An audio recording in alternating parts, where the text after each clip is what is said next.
It was the first week at Crestwood High, and the new girl, Aria, walked into the classroom with her head slightly lowered, clutching her books close to her chest, as if they were armor shielding her from the stares and whispers of those around her. Moving to a new town had not been her choice. Her father's job transfer had uprooted their entire family from the comfort of a small community where she had friends, neighbors who knew her, and teachers who encouraged her voice. Here, she was simply the new girl, a title that carried both curiosity and a target on her back. The classroom buzzed with laughter, inside jokes, and cliques already cemented long before her arrival. Aria tried to find a corner seat, wishing she could simply melt into the walls, but her silence and her difference made her stand out more than she realized. Among the students who noticed her immediately was Cassidy, the self-proclaimed queen bee of Crestwood High, surrounded by her loyal friends Harper and Lexi. Cassidy had a sharp smile that looked beautiful on the surface but hid a cruel edge, a smile that had intimidated many students before Aria. From the first day, Cassidy decided she didn't like Aria.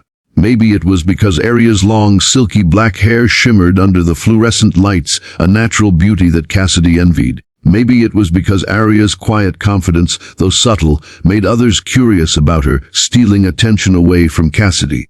Or maybe it was just because bullies often needed someone new to target, someone fresh to humiliate in order to maintain their fragile control over others. Whatever the reason, Cassidy's eyes followed Aria like a predator, and the prey didn't even know yet that she had been marked. For the first few days, Aria tried to keep to herself. She ate lunch alone, reading a book while the cafeteria buzzed with chaos. Some students were kind enough to smile at her, but they were too afraid of Cassidy's group to approach. The bullies made sure of that by whispering, spreading rumors, and snickering loudly whenever Aria walked by. Still, Aria endured it with quiet resilience, telling herself that if she stayed out of trouble, maybe they would eventually get bored and leave her alone. But bullies rarely get bored when their egos are fed by cruelty. On the 5th day it happened. The moment that would change everything. It was math class, the teacher droning on about equations while students doodled, passed notes, or stared at their phones under the desk. Aria sat quietly in the second row, her long hair cascading like a curtain down her back, occasionally brushing her notebook as she wrote. Behind her sat Cassidy and her two sidekicks, whispering and giggling, plotting their next act of dominance. Cassidy twirled a pair of scissors between her fingers, her eyes narrowing on the back of Aria's head. The glint of steel matched the malicious spark in her eyes. Leaning forward, Cassidy whispered, "Watch this," to Harper and Lexi. They tried to stifle their laughter as Cassidy slowly extended the scissors toward Aria's hair. Aria was too focused on the lesson to notice the danger creeping closer. A sudden snip echoed faintly, and a lock of Aria's beautiful hair fell silently onto the floor. Gasps erupted from the students nearby, followed by stifled laughter. Aria froze, her heart pounding as she turned in shock. She saw Cassidy holding the scissors, grinning triumphantly, her friends laughing uncontrollably. "Oops," Cassidy said mockingly. "Guess I slipped." The class erupted in whispers, phones came out, and some students even recorded the humiliating moment.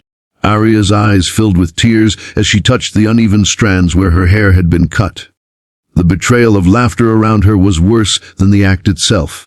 Even the teacher, Mr. Reynolds, barely reacted, sighing and telling everyone to settle down, instead of addressing the cruelty directly. That was the moment Aria realized how alone she truly was in this new school.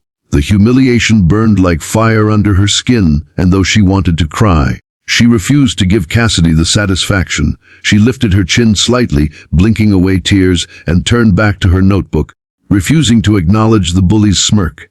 But inside, her heart shattered. That night, Aria locked herself in the bathroom, staring at her uneven hair in the mirror. She thought about cutting it all off to make it even, but she couldn't bring herself to. Instead, she whispered to her reflection, "You're stronger than this. Don't let them break you." Her father noticed her quietness at dinner, but Aria simply forced a smile, unwilling to worry her parents with the truth. Alone in her room, she replayed the cruel laughter, the flashing phones, the teacher's indifference.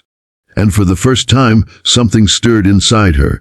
Not just pain, but a small spark of defiance. She would not remain a victim forever. She promised herself that one day she would stand tall, not only for herself but for every other kid who had been humiliated by bullies. What Arya didn't know was that this moment, as painful as it was, would set into motion a chain of events that would shock the entire school. Because sometimes the quiet ones carry storms within them. And when storms break, they can sweep away even the strongest of facades. As Arya closed her eyes that night, she had no idea that her strength, her courage, and her unbroken spirit were about to inspire a revolution at Crestwood High, one that no pair of scissors could ever cut down.